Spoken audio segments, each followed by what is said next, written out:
পাচারের অর্থ ফিরিয়ে ফ্যামিলি ও কৃষক কার্ডের মাধ্যমে জনগণকে দেয়া হবে। বগুড়ায় প্রধানমন্ত্রী সিটি কর্পোরেশন খাল খনন ই-বেল সহ একগুচ্ছ উন্নয়ন কাজ উদ্বোধন। সংরক্ষিত নারী আসনে মনোনীত ৩৬ প্রার্থীর নাম ঘোষণা বিএনপির। বাছাইয়ে বাদ না পড়লে এমপি হওয়া নিশ্চিত। ধাপে ধাপে সব প্রতিশ্রুতি বাস্তবায়নের পথে সরকার, জানালেন রিজভী। হাম উপসর্গে আরও ৩ জনের মৃত্যু। প্রকোপ মোকাবেলায় সারা দেশে টিকাদান শুরু, পাবে প্রায় ২ কোটি শিশু। পরিস্থিতিকে এখনই মহামারী হিসেবে দেখছেন না স্বাস্থ্যমন্ত্রী। তেল গ্যাসের পর বিদ্যুতের দাম বাড়ানোর তোড়জোড়। আবাসিকে ইউনিট প্রতি প্রায় ২ টাকা মূল্য বৃদ্ধির প্রস্তাব। লুটপাট রোধ করে সমন্বয় পরামর্শ বিশেষজ্ঞের। এবং কাল থেকে শুরু হচ্ছে এসএসসি পরীক্ষা। অংশ নেবে 18.5 লাখ শিক্ষার্থী। দেয়া হবে না বাড়তি মানবিক নম্বর। 2 মাসে ফল ঘোষণার আশ্বাস শিক্ষামন্ত্রীর।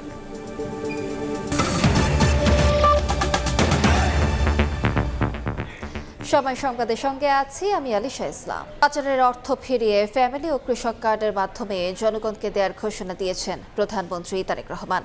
বলেন, ফ্যাসিবাদী আমলে রাতের আধারে আদালত বসিয়ে বেআইনি শাসন চালানো হয়, আর যেন কেউ ফ্যাসিবাদ কায়েম করতে না পারে সে লক্ষ্যে কাজ করছে সরকার।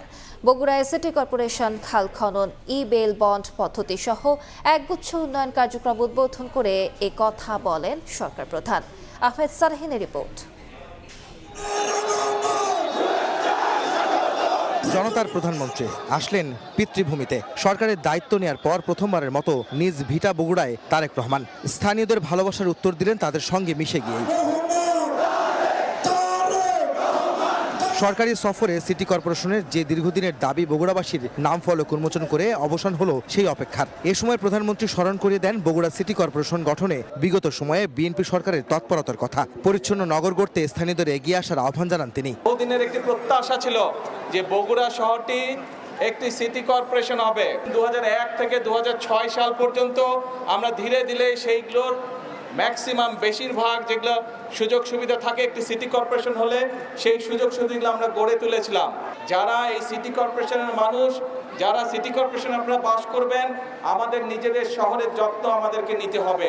এর আগে বগুড়া সহ 7 জেলায় ই-বেল বন্ড পদ্ধতির উদ্বোধন অনুষ্ঠানে যোগ দেন সরকার প্রধান। বলেন, ফ্যাসিবাদী আমলে বিচার ব্যবস্থাকে দলীয় আদালতে পরিণত করা হয়েছিল। জানান, জনগণের অধিকার প্রতিষ্ঠায় কাজ করছে বর্তমান সরকার। ফ্যাসিবাদী শাসন আমলে বিচার বিভাগকে দলীয় আদালতে পরিণত করা হয়েছিল। আইনের দোহাই দিয়েই এমনকি রাতের বেলা আদালত বসিয়ে ভিন্ন দল এবং মতের শত শত মানুষকে শাস্তি দেওয়া হয়েছে। কখনো যাতে কোনো স্বৈরাচার কিংবা তাবেদার জনগণের অধিকার কেড়ে নিয়ে দেশে ফ্যাসিবাদী শাসন প্রতিষ্ঠা করতে না পারে সেটি নিশ্চিত করাই এখন সময়ের দাবি। এবং সেই লক্ষ্যেই বর্তমান সরকার দেশের প্রতিটি সাংবিধানিক প্রতিষ্ঠানকে শক্তিশালী করতে যথাযথভাবে পদক্ষেপ গ্রহণের চেষ্টা করছে। এদিন সকালে বগুড়া জেলায় অ্যাডভোকেটস বার সমিতির নবনির্মিত ভবনের ফলক উন্মোচন করেন প্রধানমন্ত্রী। এ সময় ভবন নির্মাণ ও লাইব্রেরির জন্য আর্থিক সহায়তা তুলে দেন তারেক রহমান। সরকারের পক্ষ থেকে বিল্ডিং এর কনস্ট্রাকশনের জন্য 15 লক্ষ টাকা, একই সাথে কোর্ট লাইব্রেরি যেটা আছে লাইব্রেরির বইপত্র কেনার জন্য 3 লক্ষ টাকা বরাদ্দ করা হয়েছে। মসজিদটির জন্য 5 লক্ষ টাকা এখানে দেওয়া হয়েছে। এরপর গাবতলীর বাগবাড়িতে জিয়াউর রহমান গ্রাম হাসপাতালে হামের টিকাদান কর্মসূচি উদ্বোধন করেন প্রধানমন্ত্রী। আজকে আনুষ্ঠানিকভাবে আমরা এই টিকাদান কর্মসূচি সারা দেশে শিশুদের মধ্যে আমরা শুরু করেছি। শহীদ জিয়া কলেজ মাঠে দ্বিতীয় ধাপে ফ্যামিলি কার্ড বিতরণের কার্যক্রম উদ্বোধন করেন প্রধানমন্ত্রী। পরিবারের আর্থিক সচ্ছলতা এবং নারীর মর্যাদা নিশ্চিতে নির্বাচনী প্রতিশ্রুতিতে তারেক রহমান জানিয়েছিলেন, দরিদ্র, হতদরিদ্র এবং নিম্নবিত্ত পরিবারের একজন নারী সদস্যকে ফ্যামিলি কার্ড তুলে দিবেন তিনি। প্রধানমন্ত্রী হওয়ার পরে সেই প্রতিশ্রুতি বাস্তবায়ন করেছিলেন গত 10ই মার্চ এবং সেই কার্যক্রমের দ্বিতীয় ধাপ আজ বগুড়া থেকে শুরু করলেন প্রধানমন্ত্রী তারেক রহমান। তিনি বলছেন, এই ফ্যামিলি কার্ড দেওয়ার মাধ্যমে একটি নারীর যেমন মর্যাদা নিশ্চিত হবে, তেমনি একটি পরিবার আর্থিকভাবে সচ্ছল হবে। একই সঙ্গে দেশ এবং সমাজ গঠনে এই ফ্যামিলি কার্ড বিশাল ভূমিকা রাখবে। আহমেদ সালেহিন, সময় সংবাদ, বগুড়া, গাবতলী। ত্রয়োদশ জাতীয় সংসদের সংরক্ষিত নারী আসনে ৩৬ প্রার্থীকে মনোনীত করেছে বিএনপি। মনোনীতদের নাম ঘোষণা করেন ডক্টর সিনিয়র যুগ্ম মহাসচিব রুহুল কবির রিজভী। এর আগে এক দোয়া মাহফিলে তিনি বলেন, ধাপে ধাপে সব প্রতিশ্রুতি বাস্তবায়ন করছে সরকার। বেশ কয়েকদিন ধরে সংসদের সংরক্ষিত নারী আসনের মনোনয়ন নিয়ে সরগরম ছিল গুলশানে বিএনপির চেয়ারম্যানের কার্যালয় প্রাঙ্গণ। শুক্র ও শনিবার প্রায় 900 মনোনয়ন প্রত্যাশীর সাক্ষাৎকার নেয় দলটি। সাক্ষাৎকারে প্রার্থীরা বিগত সময়ে নিজেদের ভূমিকা তুলে ধরা সহ দলীয় সিদ্ধান্ত মেনে নেওয়ারও অঙ্গীকার ব্যক্ত করেন। সোমবার মনোনয়ন বোর্ড সেলিমা রহমান, শিরিন সুলতানা, নীলোফার চৌধুরী মণি, নিপুণ রায় চৌধুরী, সানজিদা ইসলাম তুলি সহ 36 প্রার্থীর নাম নিশ্চিত করেছে। নয়াপল্টনে বিএনপির কেন্দ্রীয় কার্যালয়ে বিস্তারিত তুলে ধরেন প্রধানমন্ত্রীর রাজনৈতিক উপদেষ্টা ও বিএনপির সিনিয়র যুগ্ম মহাসচিব রুহুল কবির রিজভী। নীলোফার চৌধুরী মণি, নজরুল ইসলাম চৌধুরী, নিপুণ রায় চৌধুরী, জিবা আমিন খান, আক্তার উদ্দিন আহমেদ, মাহমুদা হাবিবা, পিতা মোহাম্মদ আইন উদ্দিন, মুসাম্মদ সাবিরা সুলতানা, এই 36 জন বিএনপি এবং বিএনপির জোট থেকে যাদেরকে সিলেকশন করা হয়েছে, নির্বাচিত করা হয়েছে। এর আগে সকালে বিএনপির কেন্দ্রীয় কার্যালয়ে দলটির সাবেক সাংগঠনিক সম্পাদক নিখোঁজ ইলিয়াস আলীর সন্ধান দাবিতে আলোচনা সভা ও দোয়া মাহফিল অনুষ্ঠিত হয়।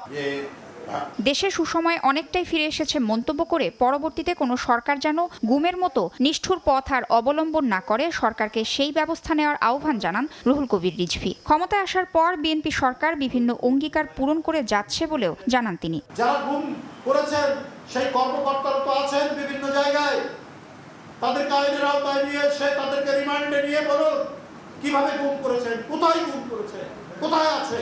এদিকে আলোচনায় থাকলেও মনোনয়ন থেকে বাদ পড়েছেন কনক চাপা, বেবি নাজনীন, ন্যান্সি, চমক সহ বিভিন্ন গায়ক ও অভিনেত্রী। তাসনিয়া নিশাত, মিম, সময় সংবাদ, ঢাকা। হাম উপসর্গ নিয়ে মারা গেছে আরও 3 শিশু। হাসপাতালে ভর্তি 1344 জন। হাম সংক্রমণের বর্তমান পরিস্থিতিকে এখনই মহামারী বলা যাবে না। পরিস্থিতি তৈরি হয়নি জরুরি অবস্থা ঘোষণারও। দেশব্যাপী টিকাদান কর্মসূচি উদ্বোধন করে স্বাস্থ্যমন্ত্রী আরও বলেন, বিগত সরকারের সময়ে নিয়মিত টিকা না দেয়ায় শিশুদের বড় অংশ হামে আক্রান্ত হয়েছে। ঝুঁকিপূর্ণ 30 উপজেলা ও 4টি সিটি কর্পোরেশনের পর এবার সারা দেশে শুরু হলো হামের টিকাদান কর্মসূচি। সোমবার সকালে নারায়ণগঞ্জের রূপগঞ্জে লিটল এঞ্জেল সেমিনার স্কুলে হাম রুবেলা টিকা কর্মসূচির উদ্বোধন করেন স্বাস্থ্যমন্ত্রী। লম্বা লাইনে দাঁড়িয়ে শিশুদের টিকা দেন অভিভাবকরা। জানান, হামের সংক্রমণ বৃদ্ধিতে শঙ্কিত হলেও টিকা পাওয়ায় কিছুটা স্বস্তিতে তারা। আতঙ্কিত ছিলাম যে কবে নাগাদ টিকা আসবে, এখন আমরা যে টিকা, আলহামদুলিল্লাহ, অসংখ্য ধন্যবাদ। অনেক বাচ্চারা মারা যাইতেছে, আমি অনেক আশায় রয়েছিলাম যে কবে টিকাটা আসবো, যেমন টিকাটা দিতে পারলে যেমন বাচ্চাগুলো সুস্থ থাকবে। টিকা দেওয়ার পরও যখন আবার হইতেছে তাহলে অবশ্যই যখন আবার দিতে হইব, এর ভিতরে তো আসিলই, ভয় আসিলই। আমরা সবাই আতঙ্কিত ছিলাম, এখন যেহেতু ক্যাম্পেইন চলছে এর জন্য টিকা দিতে নিয়ে আসছি। হাম সংক্রমণের বর্তমান পরিস্থিতিকে এখনই মহামারী বলা যাবে না বলে মন্তব্য করেন স্বাস্থ্যমন্ত্রী। জরুরি পরিস্থিতি ঘোষণার মতো অবস্থা এখনো হয়নি উল্লেখ করে বলেন, দেশব্যাপী টিকাদানের কয়েকদিনের মধ্যেই পরিস্থিতি নিয়ন্ত্রণে আসবে। ইমার্জেন্সি ঘোষণা করার মতন অবস্থা দেশে হয় নাই, আর আমরা এটার যে অগ্রযাত্রাটা ছিল, আশা করি আগামী 2-3 দিনের ভিতরে এই ভ্যাকসিনেটের কাজটা এগিয়ে গেলে এই অ্যাটাকটা যেটা আক্রান্তের যে পরিমাণটা আমাদের শিশুদের উপর মিজেলসের, এটা কমে আসবে ইনশাল্লাহ। পরে রাজধানীর শাহজাদপুর লাইট ফেয়ার স্কুলে টিকা ক্যাম্পেইন পরিদর্শন করেন স্বাস্থ্যমন্ত্রী। সঙ্গে ছিলেন বাংলাদেশে নিযুক্ত যুক্তরাষ্ট্রের রাষ্ট্রদূত ব্রেন্ট টি ক্রিস্টেনসেন। এ সময় স্বাস্থ্যমন্ত্রী বলেন, টিকার ও জনবলের কোনো সংকট নেই। সব শিশুকে টিকার আওতায় না আনা পর্যন্ত ক্যাম্পেইন চলবে। It will be running non-stop. We'll continue this vaccination program all over the years, and time to come ahead will not stop. We'll be having our full stock of vaccination, and we have decided to keep the stock of the vaccines for 6 months ahead so that we never face any problem regarding the stock of the vaccines. এদিকে সিলেট, ঝালকাঠি, পিরোজপুর সহ বিভিন্ন জেলায়ও 6 মাস থেকে 59 মাস বয়সী শিশুদের হামের টিকা দেয়া শুরু হয়েছে। নিজ নিজ এলাকায় ক্যাম্পেইন উদ্বোধন করে এমপি মন্ত্রীরা বলেন, গত 2 বছর স্বাস্থ্য খাতে ব্যাপক অনিয়মের কারণে হামের প্রকোপ বেড়েছে। তবে সরকার প্রয়োজনীয় সব ব্যবস্থা নিচ্ছে। অসচেতন পরিবাররা অনেকে বোঝেন না বা জানেন না, কিন্তু সময় মতো যদি শিশুদেরকে এই রোগ প্রতিরোধের ক্ষমতা সম্পন্ন টিকা ভ্যাকসিনগুলিকে দেওয়া হয়, তাহলে কিন্তু এই সমস্ত রোগের জীবাণু তাদেরকে আক্রমণ করতে পারে না। নির্দিষ্ট বয়সে টিকা দেওয়া হয়, জায়গায় জায়গায় সেগুলির কমতি। এই সমস্ত কারণই হচ্ছে গত 1.5-2 বছরে জনস্বাস্থ্যের প্রতি সবথেকে বেশি অবহেলা করা হয়েছে। চলমান কর্মসূচিতে প্রায় 2 কোটি শিশুকে টিকার আওতায় আনার লক্ষ্য সরকারের। মনির হোসাইন, সময় সংবাদ, ঢাকা।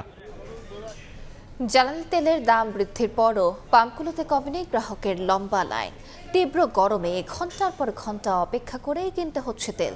এদিকে বিপিসির বরাদ্দ বাড়ানোর ঘোষণার সঙ্গে বাস্তবতার মিল নেই রাজধানীর ফিলিং স্টেশনে। 20% বেশি সরবরাহের কথা থাকলেও পাম্প কর্তৃপক্ষ বলছে ডিপো থেকে জ্বালানি দেয়া হচ্ছে আগের মতোই। একদিকে তীব্র গরম, অন্যদিকে লম্বা লাইন। রাজধানীর পাম্পগুলোতে ঘন্টার পর ঘন্টা লাইনে দাঁড়িয়ে তেল সংগ্রহ করছেন যানবাহন চালকরা। পাম্পগুলোতে মোটরসাইকেল ব্যবহারকারীদের তুলনায় বেশি ভোগান্তিতে পড়েছেন প্রাইভেট কার চালকরা। আগে দিত 10 লিটার 1200 টাকা, এখন তো 20 টাকা লিটারে বাড়াইছে। হয়তো আজকে ওই এইটাই দিব, হয়তো 1400 টাকা লাগবে 10 লিটারে। আমার প্রয়োজন তো, আমার তো তেল ঢুকবো 7000 টাকা প্রায়, আমি পাইতেছি আমার 2000 টাকা। গাজীপুর থেকে ওখান থেকে প্রতিদিন আপ ডাউন করলে আমার 2 দিন বা 3 দিন করলে আমার হাফ ট্যাঙ্কি চলে যায়। আমার সে আবার 2 দিন 3 দিন পর নিতে হচ্ছে, কিন্তু আমি যদি ফুল ট্যাঙ্কি করে নিয়ে যাই তারপর তো আমার দুর্ভোগটা কমবে। যানবাহনের ব্যয়ের লাগাম নিয়ন্ত্রণে ডিজেলের দাম স্বাভাবিক রাখার দাবি গ্রাহকদের। পেট্রোল আর অকটেনের দাম বাড়াইছে ভালো কথা, কিন্তু ডিজেলের দামটা যেন পূর্বের নির্ধারিত থাকে, নাইলে দ্রব্যমূল্যের ব্যালেন্স করতে পারবে না সরকার। আস্তে আস্তে আশা করি যে এটা খুব দ্রুত এটা উন্নতির দিকে যাবে। গ্রাহক চাহিদার সাপেক্ষে ফিলিং স্টেশনে অতিরিক্ত 10 থেকে 20% বেশি বরাদ্দ দেওয়ার ঘোষণা দিয়েছে বাংলাদেশ পেট্রোলিয়াম কর্পোরেশন। তবে সংশ্লিষ্টরা জানান বাড়তি জ্বালানি মিলছে না ডিপোতে। কনসার্ন অফিসের সাথে যোগাযোগ করেছিলাম, যারা এই অ্যালটমেন্টটা তৈরি করে, তারা বলছিল হ্যাঁ বাড়বে, কিন্তু কতটুকু বাড়বে আমি এখন পর্যন্ত আমাকে এই মেসেজটা ক্লিয়ার করতে পারিনি। তবে এখন পর্যন্ত আমার এই লাস্ট এক সপ্তাহে যে ধারাবাহিকতা ছিল সেই অনুযায়ী আজকে 22,500 আর 4,500 ডিজেল পাবো। চলতি বছরের জানুয়ারি ও ফেব্রুয়ারিতে ধাপে ধাপে জ্বালানি তেলের দাম কমানো হয়েছিল। তবে বৈশ্বিক প্রেক্ষাপটে এই মূল্যবৃদ্ধির পরও চাহিদায় তেমন পরিবর্তন দেখা যাচ্ছে না পাম্পগুলোতে। শিমুল হোসেন, সময় সংবাদ, ঢাকা। জ্বালানির দাম বৃদ্ধির কারণে মূল্যস্ফীতির প্রভাব যেন বিভিন্ন খাতে না পড়ে সে বিষয়ে সরকার সতর্ক বলে জানিয়েছেন বাণিজ্য মন্ত্রী খন্দকার আব্দুল মুক্তাদির। সকালে সিলেটে এক অনুষ্ঠানে কথা জানান তিনি। বাংলাদেশে যে ডিজেলের মূল্য ছিল 100 টাকা পার লিটার, সেটা বৃদ্ধি করে 115 টাকা করা হয়েছে, এবং এই মডেস্ট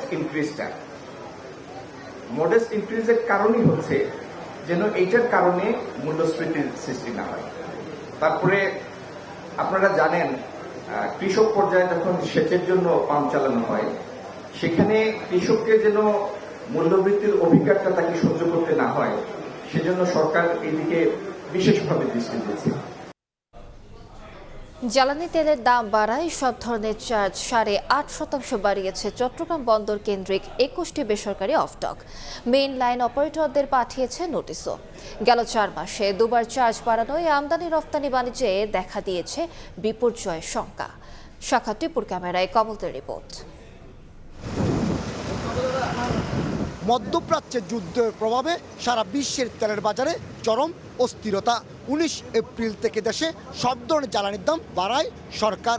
সঙ্গে সঙ্গে কন্টেনার উঠানামা এবং পরিবহন চার্জ 8.5% হারে বাড়িয়ে দিয়েছে চট্টগ্রাম বন্দর কেন্দ্রিক 21টি বেসরকারি অফডক। ডিপোগুলো প্রতিদিন প্রায় 70 থেকে 75,000 লিটার ডিজেল পোড়ায় তাদের অপারেশন কর্মকাণ্ডের জন্য। সুতরাং এই বর্ধিত করা ছাড়া ডিপোগুলোর অন্য কোনো উপায় নেই এই কস্টটাকে অ্যাডজাস্ট করার জন্য। গত 4 মাসে নানা অজুহাতে বন্দর ও ডিস্ট্রিবিউটর একবার করে এবং অফডকগুলো দুবার চার্জ বাড়ানোয় আমদানি রপ্তানি বাণিজ্যে বিপর্যয়ের সংখ্যা সৃষ্টি হয়েছে। গত কিছুদিন আগে আমাদেরকে বিগডার যে ট্যারিফটা ছিল সেটাও 20% আমাদেরকে বাড়তি দিতে হয়েছে।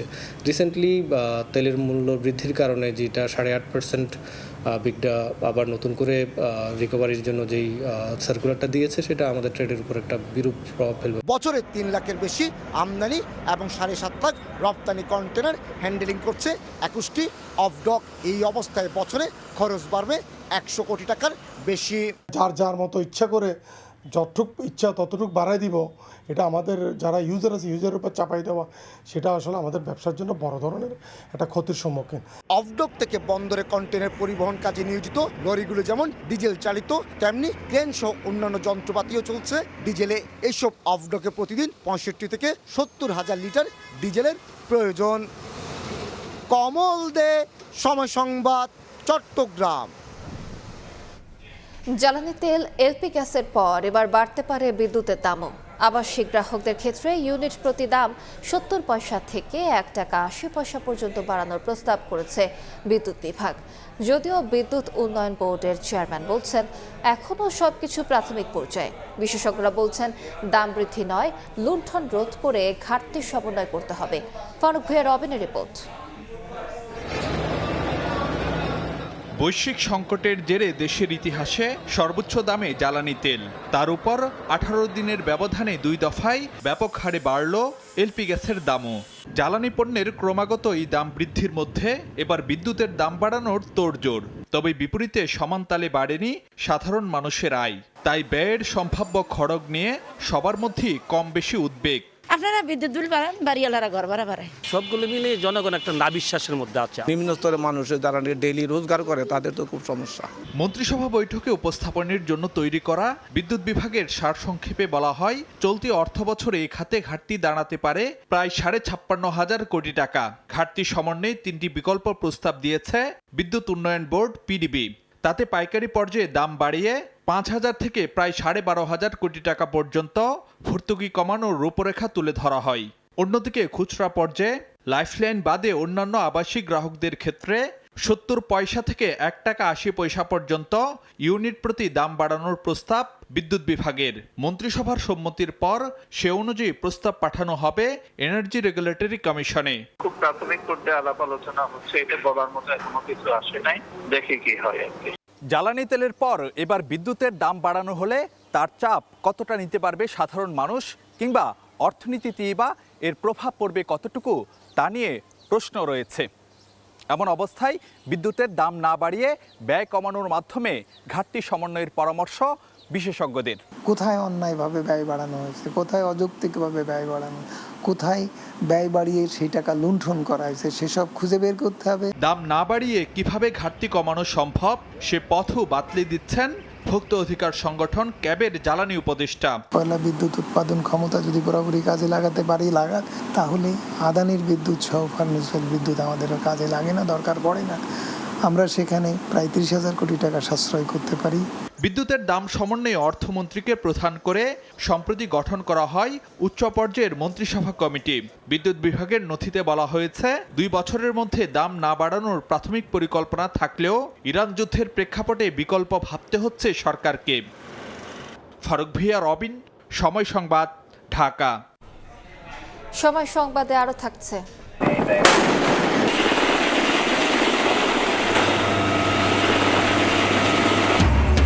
ওমান উপসাগরে ইরানি জাহাজ আটক। দ্বিতীয় দফার সংলাপে অংশ নিতে ইসলামাবাদ যাচ্ছে না তেহরানের প্রতিনিধি দল। যুক্তরাষ্ট্রের বিরুদ্ধে যুদ্ধবিরতি লঙ্ঘনের অভিযোগ।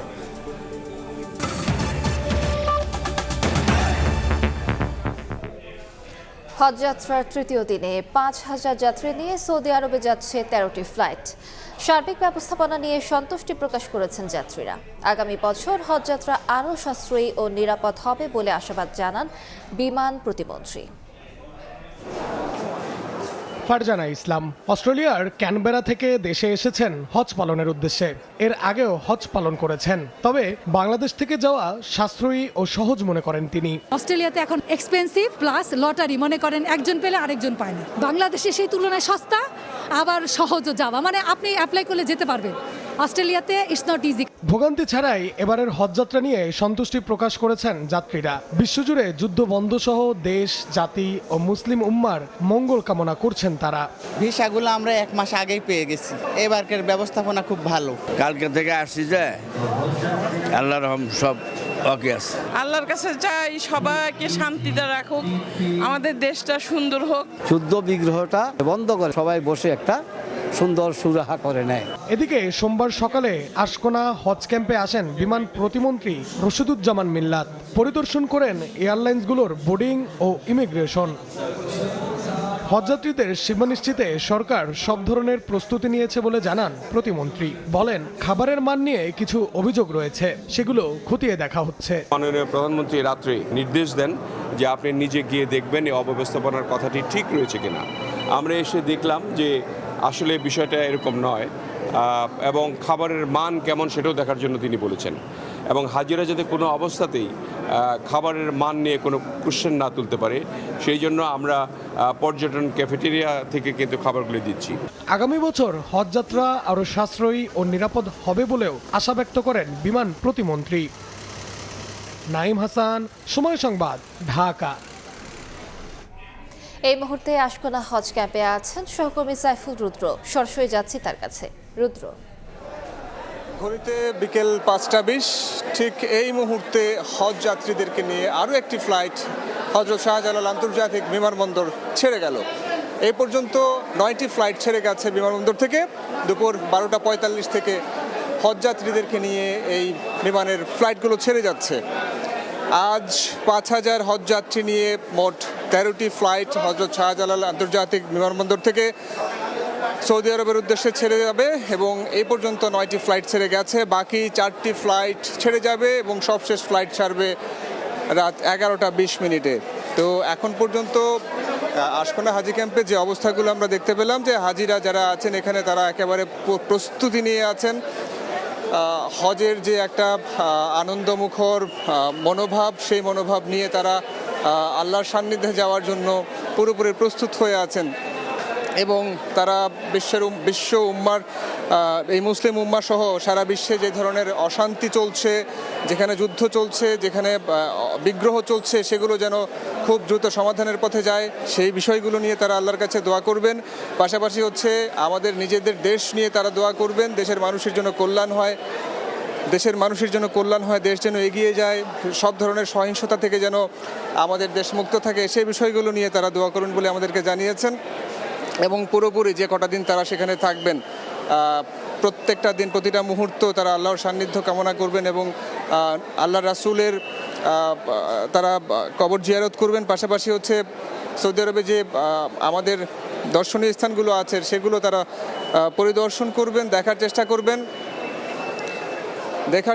সর্বোপরি আসলে আমরা আল্লাহর কাছে যে ধরনের মনোভাব নিয়ে মোনাজাত করি, কিংবা আমাদের যে চাওয়া পাওয়াগুলো আছে, তারা সেই চাওয়া পাওয়াগুলো নিয়েই হচ্ছে একেবারে তাদের নিজেদের মনের বাসনাগুলো তুলে ধরবেন, এমনটাই জানাচ্ছিলেন আমাদেরকে। তো এই ছিল আশকোনা হজ ক্যাম্প থেকে আমার কাছে এই মুহূর্তে থাকা সবশেষ তথ্য।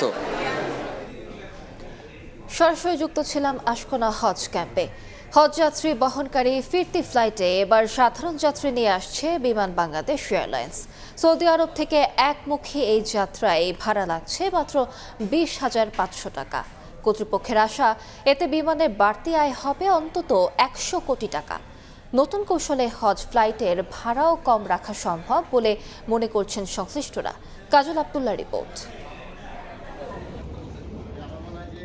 বাংলাদেশ থেকে সৌদি আরবে হজযাত্রীদের পৌঁছানোর পর ফাঁকা ফিরতে হয় ফ্লাইটগুলোকে।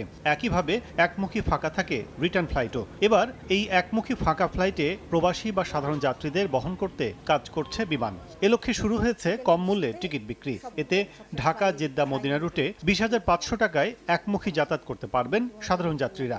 কিছু ডেডিকেটেড ফ্লাইটের পাশাপাশি আমরা কমার্শিয়ালিও নিয়ে আসবো, যেটা ওয়ান ওয়েতে ফাঁকা আসতো, আমরা ওখানে কিছু প্যাসেঞ্জার নিয়ে আসার পারমিশন পেয়েছি। সেটাতে কিছুটা তো লাভ ইনশাল্লাহ হবে আশা করি। তবে আমরা যাত্রী ভাড়া অনেক কমিয়ে রেখেছি যাত্রীদের সুবিধার জন্য। রাষ্ট্রীয় প্রতিষ্ঠান হওয়ায় নানাভাবে পরিচালনায় কাটছাঁট করতে হয় বাংলাদেশ বিমানকে। এবার বেশিরভাগ ফ্লাইটেই হাজিদের পাশাপাশি সাধারণ যাত্রীদের সেবা যুক্ত করার বিষয়টিকে ইতিবাচকভাবে দেখছেন বিশেষজ্ঞরা। হাজ টার্মিনালে প্যাসেঞ্জারদের নামিয়ে জাস্ট টো দিয়ে 15-20 মিনিট টো দিয়ে এটা ইন্টারন্যাশনাল এয়ারপোর্টে নিয়ে আসতে পারবে। ওখান থেকে কমার্শিয়াল পেলোড নিয়ে চলে আসতে পারবে, শুধু প্যাসেঞ্জার না, কার্গো এন্ড এভরিথিং। আবার ফিরতি ফ্লাইটেও তাই। এটা যদি সাউদিরা অ্যালাউ করে, হ্যাঁ, তাহলে অপারেটিং ক্যারিয়ারদের খুব সুবিধা। আরেকটা বড় সুবিধা হলো তখন হাজ ফেয়ার কমানো সম্ভব। এর আগে কয়েক বছর ফ্লাইটগুলোর জন্য সৌদির আলাদা শর্ত থাকায় অন্য যাত্রী বহন করতে পারেনি বাংলাদেশ বিমান। কম ভাড়ার এ সুযোগ মিলবে শুধু হজ মৌসুমেই। এতে বাড়তি 100 কোটি টাকা আয়ের প্রত্যাশা সংস্থাটির। কাজল আব্দুল্লাহ, সময় সংবাদ, ঢাকা। হযরত শাহজালাল আন্তর্জাতিক বিমানবন্দরকে আঞ্চলিক হাব হিসেবে গড়ে তুলতে চায় সরকার। সকালে শাহজালাল বিমানবন্দরে এয়ার ট্রাফিক ম্যানেজমেন্ট সেন্টারের অপারেশনাল কার্যক্রমের উদ্বোধনী অনুষ্ঠানে এই কথা জানান বিমানমন্ত্রী। আরও বলেন, অত্যাধুনিক প্রযুক্তির মাধ্যমে আঞ্চলিক সহযোগিতা ও তথ্য আদান প্রদানে সমন্বিত আকাশসীমা ব্যবস্থাপনা গড়ে তোলা সম্ভব।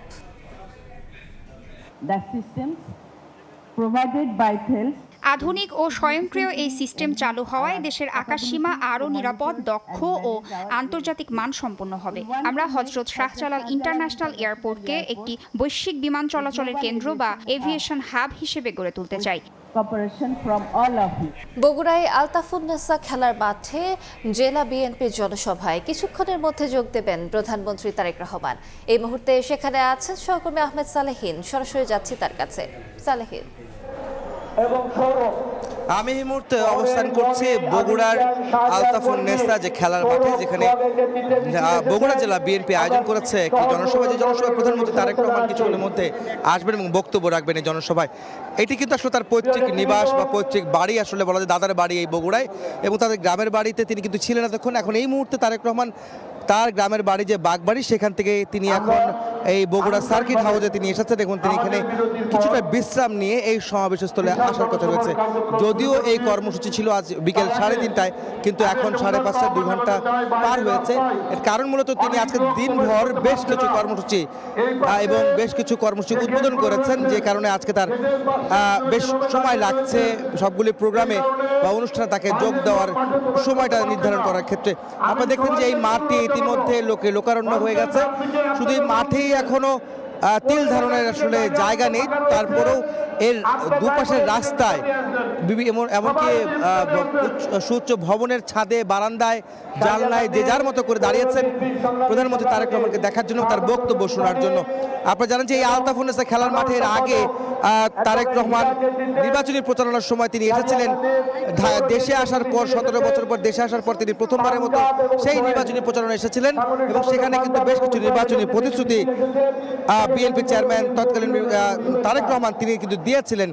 এবং সেই নির্বাচনী প্রতিশ্রুতি বাস্তবায়নের জন্য আজকে তিনি বগুড়া সফর করছেন। একদিনের রাষ্ট্রীয় সফরে তিনি আছেন, সরকারি সফরে আছেন, এবং সেই সফরে থাকা অবস্থায় তিনি কিন্তু বেশ কয়েকটি প্রকল্প উদ্বোধন করেছেন। এর মধ্যে দ্বিতীয় ধাপে ফ্যামিলি কার্ড উদ্বোধন করেছেন। এমনকি এই বগুড়াকে বহুল কাঙ্ক্ষিত, বহুল অপেক্ষিত যে একটা এখানকার মানুষের আকাঙ্ক্ষা ছিল যে সিটি কর্পোরেশন ঘোষণা করার যে দাবি, সেটি কিন্তু আজকে সেই ফলক উন্মোচন করে সিটি কর্পোরেশন করা হচ্ছে এই বগুড়াকে।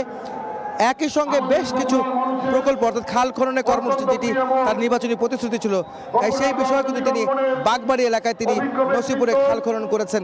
একই সঙ্গে হাম রুবেলার টিকা সেই কার্যক্রমের উদ্বোধন কিন্তু বাগবাড়িতে করেছেন। মোট আজকে আসলে মূলত এই বগুড়ায় বেশ কিছু কর্মসূচি এবং প্রকল্প উদ্বোধনের মধ্য দিয়ে তারেক রহমান তার ব্যস্ত সময় পার করছেন, এবং তারই একটি অংশ হিসেবে এই জনসভা বিএনপির জেলা বিএনপি আয়োজন করেছে। এই জনসভায় যেখানে কিছুক্ষণের মধ্যে বিএনপির চেয়ারম্যান এবং প্রধানমন্ত্রী তারেক রহমান এই মঞ্চে আসবেন, এই মঞ্চে তিনি বক্তব্য রাখবেন এবং এখানকার নেতাকর্মীদের উদ্দেশ্যে, সাধারণ মানুষের উদ্দেশ্যে তিনি বক্তব্য রাখবেন, সেই প্রত্যাশা কিন্তু এখানকার মানুষরা করছেন।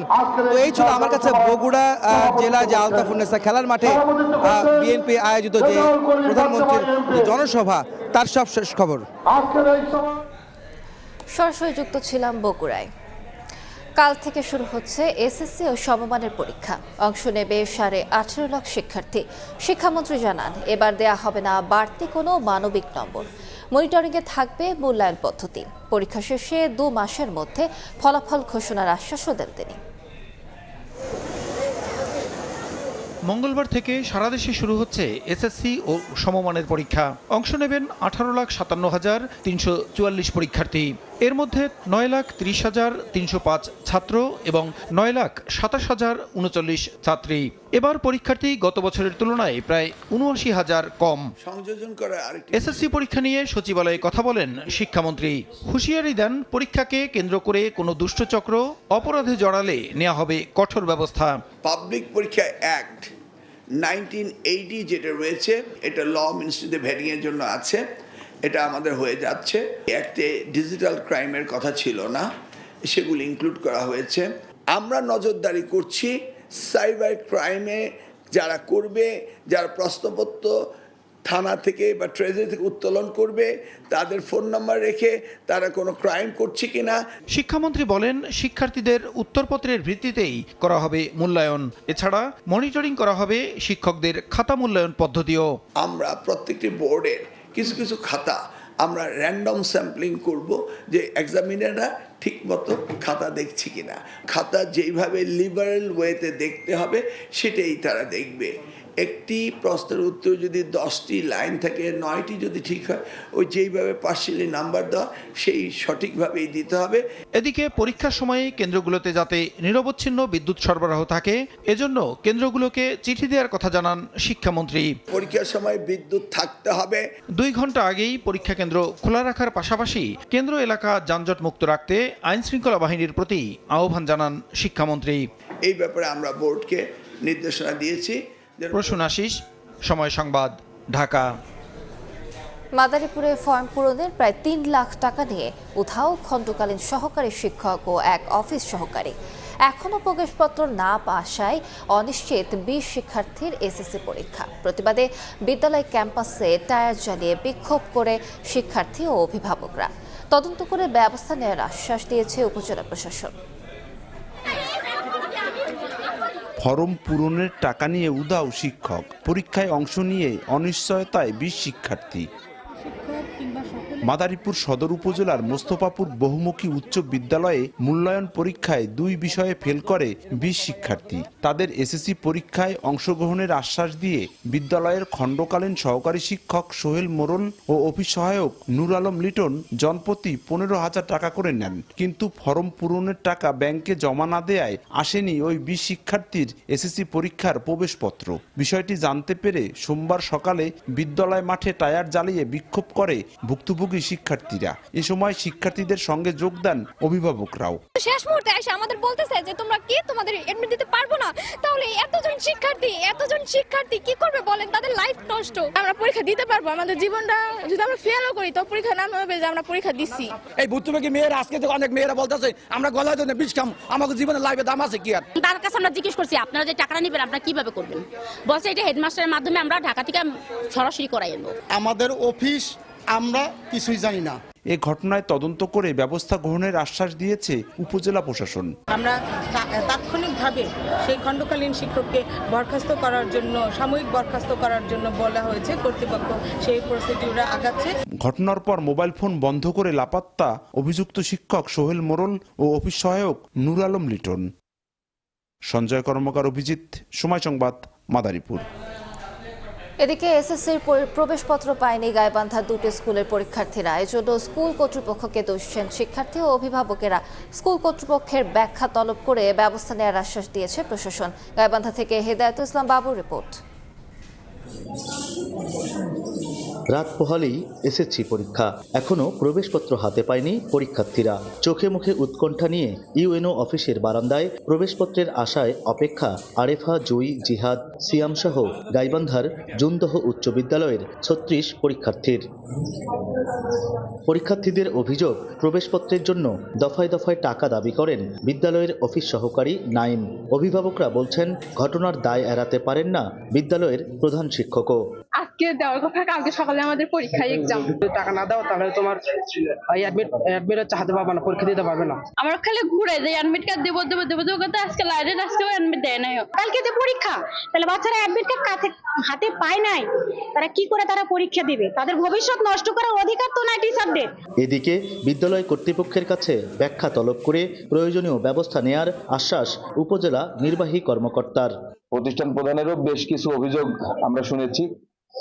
ইতিমধ্যে আমি জেলা মাধ্যমিক শিক্ষা অফিসার মহোদয়ের সাথেও কথা বলেছি যে ওনার ব্যাপারে, কারণ উনি যেটা শোনা যে উনি প্রতিষ্ঠানে অনুপস্থিত থাকেন, তো এটা আমি ওনার নজরে নিয়ে আসছি এবং উনি এটাতে উনি কার্যকর ব্যবস্থা গ্রহণ করবেন। এদিকে প্রবেশপত্র পায়নি পলাশবাড়ী উপজেলার গৃধারীপুর উচ্চ বিদ্যালয়ের 29 পরীক্ষার্থীও। ফুলছড়ির কঞ্চিপাড়া MU একাডেমির 150 পরীক্ষার্থীর হাতে ভুলে ভরা প্রবেশপত্র দেয়া হয় বলে অভিযোগ উঠেছে। হেদায়েতুল ইসলাম বাবু, সময় সংবাদ, গাইবান্ধা। ঢাকা 2 সিটি কর্পোরেশনে পাঠাগারের নামে বছরে কোটি কোটি টাকা লোপাট। সময় সংবাদের অনুসন্ধানে মিলেছে প্রমাণ। বর্তমানে পাঠাগার ভবন ব্যবহার হচ্ছে রাসায়নিক ও চালের গুদাম হিসেবে। বরাদ্দের অর্থ কার পকেটে যাচ্ছে তা জানে না খোদ নগর কর্তৃপক্ষ। SM সালাউদ্দিনের ক্যামেরায় MA আজিমের রিপোর্ট। দেখে মনে হতে পারে কোনো কেমিক্যাল গোডাউনে ঢুকে পড়েছি, তবে এটি ঢাকা দক্ষিণ সিটি কর্পোরেশনের রোকনপুর পাঠাগারের বর্তমান চিত্র। দেখা নেই বই, পাঠক ও লাইব্রেরিয়ানের, আছে শুধু ব্যারেল ভর্তি কেমিক্যাল। সময় সংবাদের ক্যামেরা দেখে খোলা হয় লাইব্রেরিয়ানের রুমটি। সে রুমের এক কোণে দেখা মেলে গুটি কয়েক বইয়ের, তবে তাও সিটি কর্পোরেশনের দেয়া নয়, ব্যক্তিগত বলে মুঠোফোনে দাবি করেন লাইব্রেরিয়ান ঝর্ণা আক্তার। এখানে ড্রাম উঠাইয়া আমি যে বসি ওখানে যে কি কষ্ট, আমার কিছু পার্সোনাল বই আছে। উন্নত মানসিকতা ও বুদ্ধিদীপ্ততার চর্চায় যেখানে পাঠাগারের গুরুত্ব অপরিসীম, সেখানে বরাদ্দের অভাবে কি এমন ভগ্নদশা জানতে 2 সিটি কর্পোরেশনের ওয়েবসাইট ঘাঁটতে গেলে বেরিয়ে আসে থলের বিড়াল। গত 10 অর্থবছরে ঢাকা দক্ষিণ সিটির 8টি পাঠাগারের জন্য বরাদ্দ করা হয় 9 কোটি 85 লাখ টাকা, আর ঢাকা উত্তর সিটি কর্পোরেশনে পাঠাগারের জন্য বরাদ্দ হয়েছে 19 কোটি টাকারও বেশি। বরাদ্দের কোটি কোটি টাকায় আসলেই কি উন্নয়ন হচ্ছে পাঠাগারগুলোর, নাকি লোপাট হচ্ছে বরাদ্দের অর্থ? সে প্রশ্নের উত্তর খুঁজতে এবার তালিকা ধরে আমরা যেতে চাই অন্য পাঠাগারগুলোতে। গৌরসুন্দর রায় লেনে মুফতি দিন মোহাম্মদ ইসলামী পাঠাগার। অধিকাংশ আলমারি বইশূন্য, ভেতরের রুমে ঢুকতেই দেখা মেলে সরকারি চালের বস্তার। লাইব্রেরির কর্মচারীরা বলছেন পাঠাগার নয়, বর্তমানে টিসিবি ও সরকারি চাল বিতরণের কেন্দ্র হয়ে উঠেছে এটি। ওইখানে টিসিবির মালটা রাখে, টিসিবির মাল মানে মাসে আসে, মানে যেদিন আসে সেদিনই দিয়ে দেয় আর কি, এখানেই রাখে। তালিকা অনুযায়ী হাজারীবাগ পার্কে একটি পাঠাগার পুনর্নির্মাণাধীন থাকার কথা, তবে এখানে মেলেনি তার কোনো অস্তিত্ব। ঢাকা উত্তর সিটি কর্পোরেশনের অবস্থা আরও ভয়াবহ। বছর বছর বরাদ্দ হলেও আজও নির্মাণ হয়নি কোনো পাঠাগার। এখানে আগে কোনো পাঠাগার ছিল না, আর এখনো বর্তমানে নাই। এই বয়সে আমি কোনো সময় এখানে কোনো পাঠাগার ছিল না।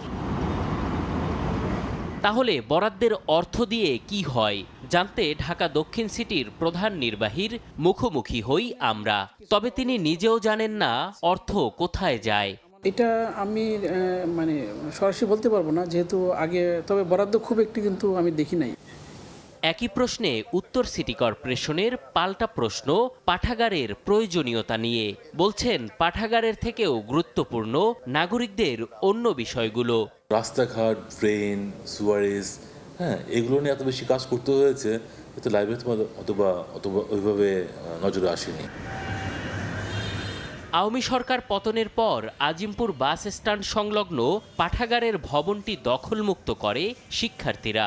স্থাপন করা হয় শহীদ মীর মাহফুজুর রহমান মুগ্ধ পাঠাগার, যা এখন পরিণত হয়েছে পাঠকদের মিলন মেলায়। পাঠকদের এ পাঠচিত্র বলছে পাঠক শূন্যতা নয়, মূলত বছরের পর বছর ধরে সিটি কর্পোরেশনের বরাদ্দের সঠিক ব্যবহার নিশ্চিত না করতে পারা আর অনিয়ম দুর্নীতির কারণেই পাঠক শূন্য হচ্ছে পাঠাগারগুলো। MA আজিম, সময় সংবাদ, ঢাকা। সুপ্রিম কোর্ট সচিবালয় বহাল থাকবে কি থাকবে না এ বিষয়ে চূড়ান্ত সিদ্ধান্ত জানাবেন আপিল বিভাগ। এ সংক্রান্ত রিটের শুনানি মুলতবি করে এ আদেশ দেন হাইকোর্ট। দুপুরে বিচারপতি আহমেদ সোহেল ও ফাতেমা আনোয়ারের দ্বৈত বেঞ্চ প্রত্যাশা জানায় সুপ্রিম কোর্টের প্রতি সম্মান জানিয়ে পৃথক সচিবালয় যেভাবে আছে সেভাবেই রাখবে সরকার। এ বিষয়ে অ্যাটর্নি জেনারেল রুহুল কুদ্দুস কাজল বলেন, সার্বভৌম ক্ষমতা বলে সুপ্রিম কোর্ট সচিবালয় অধ্যাদেশ রহিতকরণ করেছে সংসদ। এর আগে বিচার বিভাগ পৃথকীকরণ করে সুপ্রিম কোর্ট সচিবালয় প্রতিষ্ঠার নির্দেশনা দিয়ে রায় দেন হাইকোর্ট। এর বিরুদ্ধে আপিল করার সিদ্ধান্ত নিয়েছে রাষ্ট্রপক্ষ। আদালত এই প্রেক্ষাপটে বলেছেন যে রায়টি ইতোমধ্যে প্রকাশিত হয়েছে আর্টিকেল 116 এবং সুপ্রিম কোর্ট এর ইন্ডিপেন্ডেন্ট সচিবালয় নিয়ে, ওই রায়ের বিরুদ্ধে তারা খুব দ্রুতই আপিল ফাইল করবেন। প্রেফারেবলি আগামীকালকেই তারা আপিল ফাইল করবেন। আপিল বিভাগে আপিল হিসেবে চূড়ান্ত নিষ্পত্তি হবে। এবং এই চূড়ান্ত নিষ্পত্তি না হওয়া পর্যন্ত আমাদের পক্ষ থেকে বক্তব্য, আমি অ্যাটর্নি জেনারেল হিসেবে বক্তব্য রেখেছি, যে বলেছি যে যেহেতু ম্যাটারটা সুপ্রিম কোর্টের আপিল বিভাগে এবং আপিলের দায়েরের প্রক্রিয়া আমাদের এই অফিসের পক্ষ থেকে প্রক্রিয়াধীন রয়েছে, সুতরাং ওটা নিষ্পত্তি না হওয়া পর্যন্ত এই মামলাটা শুনানি করা উচিত হবে কিনা। সাবেক মেয়র শেখ ফজলে নূর তাপস ও তার স্ত্রীর ক্রেডিট কার্ড ফ্রিজ করেছে দুদক। সাবেক জনপ্রশাসন মন্ত্রী ফরহাদ হোসেন ও তার স্ত্রী আয়কর নথি জব্দের নির্দেশনা দিয়েছে আদালত। এদিকে অবৈধ সম্পদ অর্জনের মামলায় কারাগারে থাকা জুনায়েদ আহমেদ পলককে জেল গেটে জিজ্ঞাসাবাদের অনুমতি পেয়েছে দুদক। কারাগারে থাকা সাবেক আইসিটি প্রতিমন্ত্রী জুনায়েদ আহমেদ পলকের বিরুদ্ধে 2024 সালের ডিসেম্বরে 8 কোটি 73 লাখ টাকার অবৈধ সম্পদ ও 62.5 কোটি টাকার সন্দেহজনক লেনদেনের অভিযোগে মামলা করে দুদক। সেই মামলায় এবার জেল গেটে জিজ্ঞাসাবাদের আবেদন করলে ঢাকা মহানগর বিশেষ জজ আদালত তা মঞ্জুর করেন। পলক কারাগারে আটক আছেন, সেক্ষেত্রে তদন্তকারী কর্মকর্তা তাকে জেল গেটে জিজ্ঞাসাবাদের জন্য আবেদন করেছিলেন বিজ্ঞ আদালতে। বিজ্ঞ আদালত তাকে জেল গেটে জিজ্ঞাসাবাদের আদেশ অনুমোদন দিয়েছেন। এদিকে দুদকের আবেদনে ঢাকা দক্ষিণ সিটি কর্পোরেশনের সাবেক মেয়র ফজলে নূর তাপস ও তার স্ত্রীর নামে থাকা ক্রেডিট কার্ড ফ্রিজ করেছে আদালত। তাদের বিরুদ্ধে প্রায় 80 কোটি টাকার অবৈধ সম্পদ ও 600 কোটি টাকার বেশি সন্দেহজনক লেনদেনের অভিযোগে 2025 সালের জানুয়ারিতে মামলা করা হয়। তাদের ব্যাংক অ্যাকাউন্টগুলো ফ্রিজ করা আছে, তারপরেও তদন্ত কর্মকর্তা মনে করছেন যে তাদের এই ক্রেডিট কার্ডের মাধ্যমে যদি কোনো লেনদেনের আশঙ্কা থাকে, সেই আশঙ্কার প্রেক্ষিতে তারা কার্ডগুলো অবরুদ্ধ করেছেন। এদিন সাবেক জনপ্রশাসন মন্ত্রী ফরহাদ হোসেন ও তার স্ত্রীর আয়কর নথি জব্দের আদেশ দিয়েছেন আদালত। তাসলিম তৌহিদ, সময় সংবাদ, ঢাকা। রাজধানীর মিরপুরে গার্মেন্টস ব্যবসায়ীর কাছে 1 কোটি টাকা চাঁদা না পেয়ে গুলি করে সন্ত্রাসীরা। 3 দিনের মধ্যে টাকা না দিলে হত্যার হুমকিও দেওয়া হয় তাকে। এই ঘটনায় 4 জনকে গ্রেফতার করেছে র্যাব। শনিবার সন্ধ্যা 6:30 রাজধানীর মিরপুর 13 নম্বরের পশ্চিম 22 এলাকা। সিসি ক্যামেরার ফুটেজে 12-13 জনের একটি দলকে এলাকার একটি পোশাক কারখানা থেকে বের হয়ে যেতে দেখা যায়। ঠিক মিনিট 10 আগে এই দলটি AKM অ্যাপারেলস নামের পোশাক কারখানার মালিকের কাছ থেকে 1 কোটি টাকা চাঁদা দাবি করে। চাঁদা না পেয়ে মালিকের কানের পাশে 1 রাউন্ড এবং পায়ের নিচে 1 রাউন্ড গুলি করে। ঢুকে আমার টেবিলের উপরে 2টা মেশিন গান রাখছে। মেশিন গান রাখার পরে আরও 2 জন ঢুকছে। ঢোকার পরে তারা বলল যে টিটু ভাইরে চিনো কিনা। আমি বলছি যে আসলে টিটু ভাইকে আমি চিনি না। তো এরপরে ওরা 1 রাউন্ড গুলি করছে। এ ঘটনার সঙ্গে জড়িত 4 জনকে রাজধানীর বিভিন্ন এলাকায় অভিযান চালিয়ে গ্রেফতার করেছে র্যাব। জি, আসসালামু আলাইকুম। র্যাব বলছে গুলির ঘটনায় প্রমাণ না রাখতে অফিসে সংরক্ষিত সিসিটিভি ক্যামেরা খুলে নিয়ে যায় সন্ত্রাসীরা। 3 দিনের মধ্যে চাঁদা না দিলে প্রাণনাশের হুমকিও দেয়া হয়। সন্ত্রাসীরা তাকে 3 দিন সময় দিয়ে যায় যে 3 দিনের মধ্যে সময় এই চাঁদা না দিলে তুমি কিন্তু আরো বড় বিপদে পড়বা। এরপরে যাওয়ার সময় তারা সেই কারখানার যে সিসিটিভি ফুটেজ, সেই সিসিটিভি ফুটেজ খুলে নিয়ে যায়। চাঁদাবাজদের রাজনৈতিক পরিচয় যাচাই বাছাই চলছে জানিয়ে র্যাব বলছে এলাকায় চুরি, ছিনতাই সহ নানা রকম অপরাধের সঙ্গে জড়িত এই গ্রুপটি। তাদের রাজনৈতিক পরিচয় আমরা আরো যাচাই বাছাই করতেছি। এটা আমরা সংশ্লিষ্ট থানায় হ্যান্ডওভার করব। থানা আরো যাচাই বাছাই করে আইনগত ব্যবস্থা নেবে। গ্রেফতারকৃতদের বিরুদ্ধে একাধিক মামলার তথ্য পেয়েছে র্যাব। এর আগেও মামলা হয়েছে এবং এরা বুলবুল রেজা, সময় সংবাদ, ঢাকা। চুরির মামলায় ঢাকার কেন্দ্রীয় কারাগারে বন্দী হন বরগুনার কামরুল হাসান। বিষয়টি গ্রামে কেউ না জানার সুযোগে অপহরণের অভিযোগ তুলে 15 জনের বিরুদ্ধে মামলা করেন তার ভাই। 1 এপ্রিল কামরুল চিকিৎসাধীন অবস্থায় মারা গেলে 3রা এপ্রিল দাফন সম্পন্ন হয় গ্রামে। বিষয়টি জানাজানি হলে পালিয়ে যান তার ভাই। এদিকে অপহরণ মামলা নিষ্পত্তির পাশাপাশি বাদীর শাস্তির দাবি করেছেন আসামিরা। রুবেল হোসেনের ছবিতে সাইফুল মিরাজের রিপোর্ট। 2025 সালের 7 অক্টোবর একটি চুরির মামলায় ঢাকা কেন্দ্রীয় কারাগারে বন্দী হন বরগুনা সদর উপজেলার বাসিন্দা কামরুল হাসান। ওই দিনই তার পরিবার 3 অক্টোবর নিখোঁজ দাবি করে ঢাকার খিলগাঁও থানায় সাধারণ ডায়েরি করে। তাকে অপহরণ করা হয়েছে এমন দাবি করে 21 ডিসেম্বর বরগুনার সিনিয়র জুডিশিয়াল ম্যাজিস্ট্রেট আদালতে 15 জনের বিরুদ্ধে মামলা করে তার ভাই আলাউদ্দিন। চলতি বছরের 1 এপ্রিল কারাগারে অসুস্থ হয়ে পড়লে চিকিৎসাধীন অবস্থায় মারা যান কামরুল। পরে তার লাশ গ্রামের বাড়িতে পাঠানো হলে পুরো বিষয়টি জানাজানি হয়। এদিকে অপহরণ মামলা হওয়ার পর থেকে পালিয়ে বেড়াচ্ছেন 15 আসামি। তাদের দাবি পূর্বশত্রুতার জেরে তাদের সাজানো মামলায় ফাঁসানো হয়েছে। মামলা নিষ্পত্তির পাশাপাশি অপহরণ মামলার বাদীর শাস্তির দাবি তাদের। আমারে আর আমার চাচা উমর আলী প্রতিবন্ধী হেরো গম মামলা দিয়েছে ঢাকা বর্তমানে হাসপাতালে গম মামলা দিয়ে দিয়েছে, আমরা তো ঘরে ঘুমাইতেও পারি ঠিক মতো, টাকা পয়সাও গেছে আমাগো। আমি যে মহিলা মানুষ, আমার যে মামলা দিয়েছে কিসের জন্য দিয়েছে আমি জানিও না। 3 এপ্রিল দাফনের জন্য কামরুলের মরদেহ বাড়িতে নিয়ে আসলে সেখানে জড়ো হন অপহরণ মামলার আসামিরা। এরপর থেকেই তোপের মুখে গা ঢাকা দেন মামলার বাদী আলাউদ্দিন। আমরা তো কেস মামলা আমি সম্পর্কে কিছু বুঝিই না, এবার আর কইছি তুই একটা এরকম একটা মামলা কর। এ বিষয়ে ক্যামেরার সামনে কথা বলতে রাজি হননি অপহরণ মামলার তদন্তকারী কর্মকর্তা।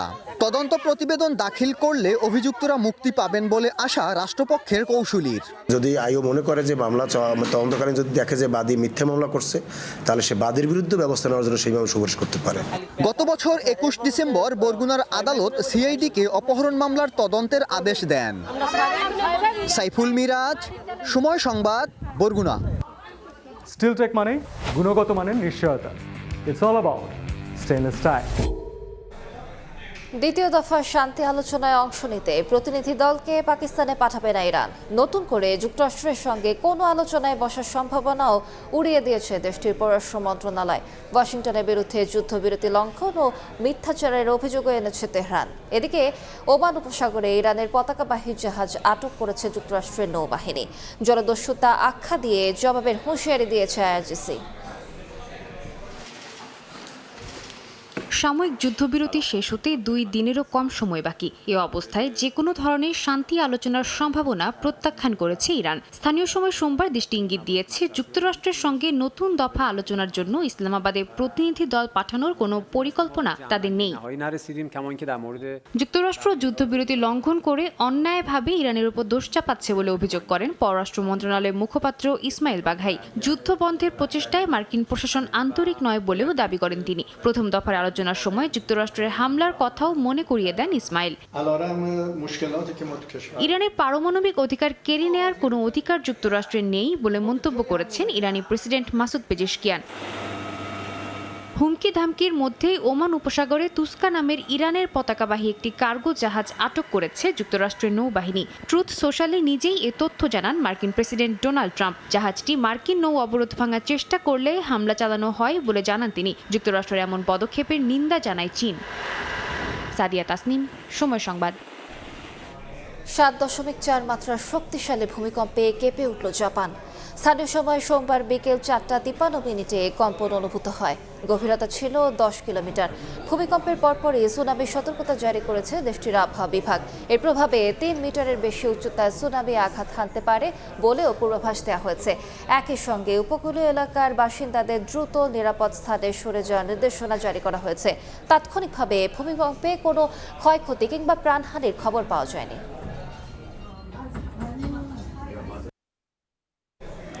বাংলাদেশ নিউজিল্যান্ড ওয়ানডে সিরিজের খবর।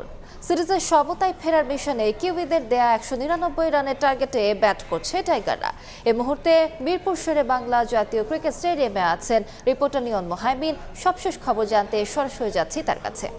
নিয়ন, ওয়ানডে সিরিজের আকর্ষণটা বাঁচিয়ে রাখলো বাংলাদেশ। সহজ জয়ের পথেই এগোচ্ছে টাইগাররা। এখন পর্যন্ত যে অবস্থায় চলছে তাতে খুব দ্রুতই আসলে ম্যাচটা শেষ হয়ে যাবে এবং বাংলাদেশ সহজ জয়, যেটা প্রথমেই বলছিলাম, একেবারেই সহজ জয়, কারণ ওভার প্রায় 20টার মতো বাকি থেকে যাবে বাংলাদেশের এই ম্যাচে।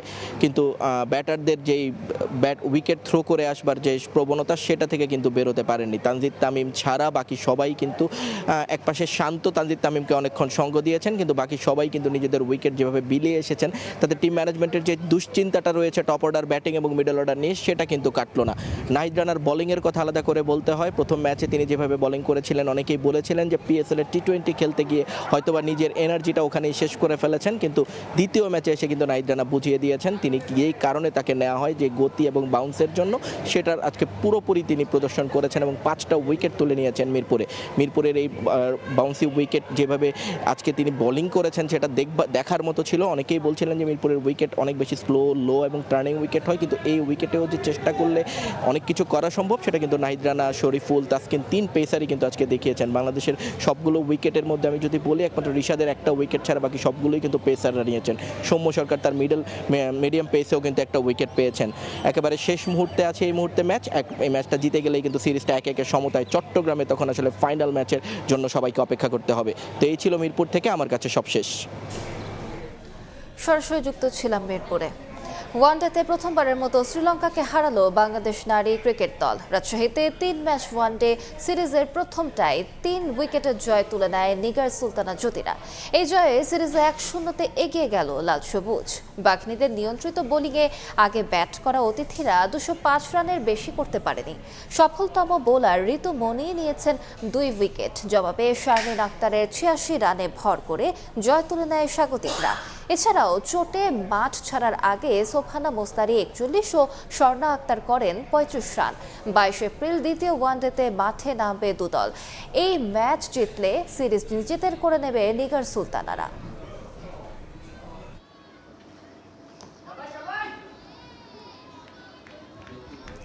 ক্রীড়া কার্ড হাতে পেলেন লাল সবুজ অধিনায়ক জামাল ভুঁইয়া। ক্লাবের ম্যাচ থাকায় রোববার দলের সঙ্গে উপস্থিত হতে পারেননি তিনি, যার কারণে যুব ও ক্রীড়া প্রতিমন্ত্রীর বাসভবনে জামালের হাতে কার্ড তুলে দেন আমিনুল হক। এ সময় ফুটবলারদের ক্রীড়া কার্ড দেওয়ার জন্য বর্তমান সরকার ও ক্রীড়া প্রতিমন্ত্রীর প্রতি কৃতজ্ঞতা প্রকাশ করেন জামাল। খেলোয়াড়দের জন্য সরকারের এমন উদ্যোগ ফুটবলারদের ভালো খেলতে আরও বেশি অনুপ্রাণিত করবে বলে জানান তিনি। এদিকে আসন্ন সাফ সামনে রেখে জামালদের পরামর্শ দিয়েছেন লাল সবুজদের হয়ে প্রথম সাফ শিরোপা জয়ী গোলরক্ষক আমিনুল হক। জাতীয় দলের কোচ নিয়োগে বাফুফেকে সহযোগিতারও আশ্বাস দেন তিনি।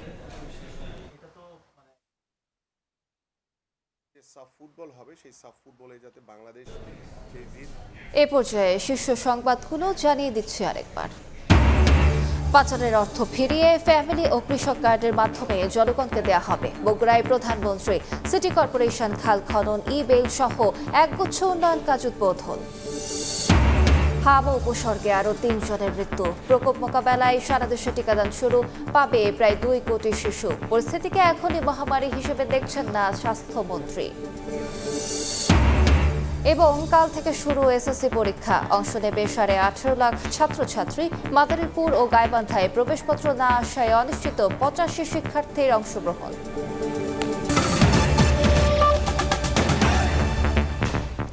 এ ছিল বিকেল 5টার সময় সংবাদে। এরপর বাংলা সময় নিয়ে সঙ্গে থাকবেন ওমর ইনান।